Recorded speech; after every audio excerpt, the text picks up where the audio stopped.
Je m'appelle Francis Ligaud, j'ai 73 ans. Je suis marié depuis plus de 50 ans maintenant avec André. Nous avons eu 2 filles qui ont chacune 3 enfants, donc j'ai au total 6 petits-enfants.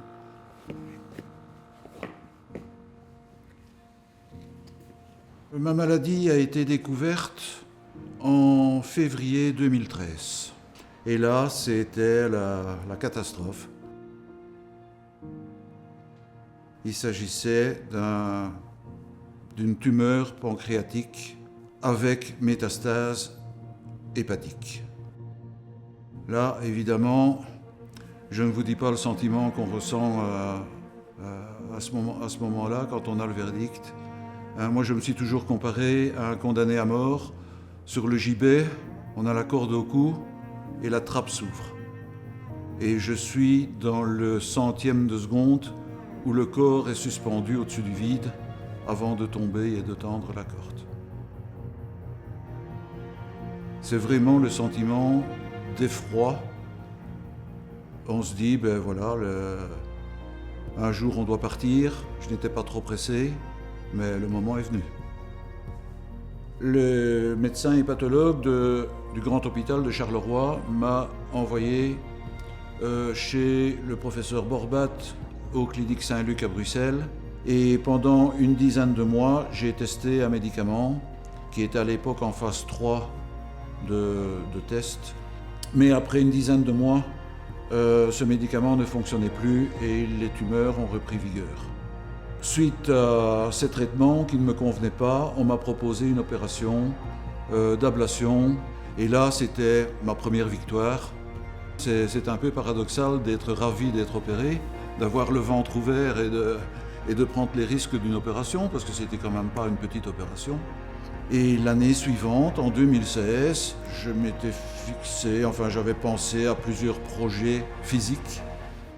Ma fille aînée, qui est une cyclo aussi, m'a proposé de faire le chemin de Saint-Jacques-de-Compostelle, depuis Puy-en-Velay jusqu'à la frontière espagnole à Saint-Jean-Pied-de-Port.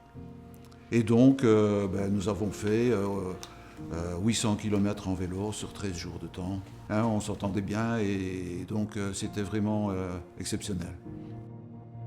En fin août 2016, donc après notre retour, catastrophe, récidive. Et donc il fallait réagir tout de suite. Il n'y avait plus d'alternatives médicamenteuses puisque je les avais testées, ça ne fonctionnait plus ou ça ne me convenait pas. Il n'y avait plus possibilité de m'opérer puisque ça avait été fait et que on ne savait plus rien m'enlever, je vais dire, pour me guérir, puisque mon foie était complètement métastasé, donc il ne s'agissait plus de faire une opération au niveau du foie. Et puis, 1 an plus tard, je suis sur une défaite, parce que, disons que j'avais gagné une bataille, mais la guerre continuait, quoi. Il nous a proposé immédiatement la consultation à l'Institut Bordet pour le lutécium 177.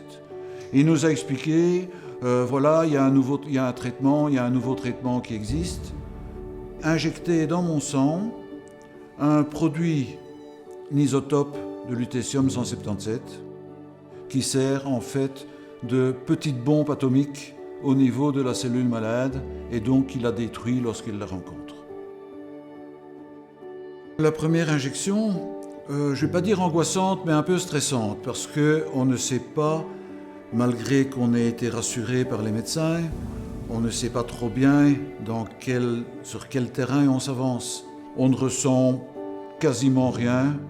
Personnellement, j'ai eu une petite bouffée de chaleur de quelques minutes, et donc tout se passait bien pendant 1 an et demi. Et puis après 1 an et demi, là on a vu que certaines tumeurs reprenaient vigueur, m'ont proposé de refaire un traitement au lutécium 177 pour de nouveau remettre la maladie au plus bas.